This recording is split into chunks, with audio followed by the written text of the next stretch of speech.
নবীজি বলেছেন কিয়ামতের দুইটা মেজর সাইন, দুইটার মধ্যে একটা হচ্ছে আন তারাল হুফাতাল উরাতাল আলাতা রিয়াশা ইয়াতাতাওয়ালুনা ফিল বুনিয়ান। যখন সমাজের দরিদ্র শ্রেণীর মানুষেরা, যাদের পায়ে স্যান্ডেল ছিল না, গায়ে কাপড় ছিল না, এরা উঁচু উঁচু বিল্ডিং নির্মাণের প্রতিযোগিতা করতে থাকবে, ফান্তাজিরিস সাআহ, তখন কিয়ামতের অপেক্ষা করতে থাকবে। আজকে থেকে 100 বছর আগে ছিল এগুলা? 200 বছর আগে ছিল? সুবহানাল্লাহ। আর কোন সাইনের জন্য অপেক্ষা করছেন?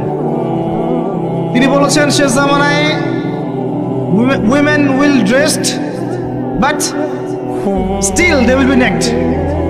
মহিলারা কাপড় পরবে, তারপরেও তারা নগ্ন থাকবে। আপনি ঢাকার শপিং মলে যান, আপনি দেখেন। আর কোন সাইনের জন্য অপেক্ষা করছেন? শুধু ঢাকা কেন, গ্রামগঞ্জে ছড়িয়ে পড়েছে এগুলো, এখন গ্রামেও ছড়িয়ে পড়েছে।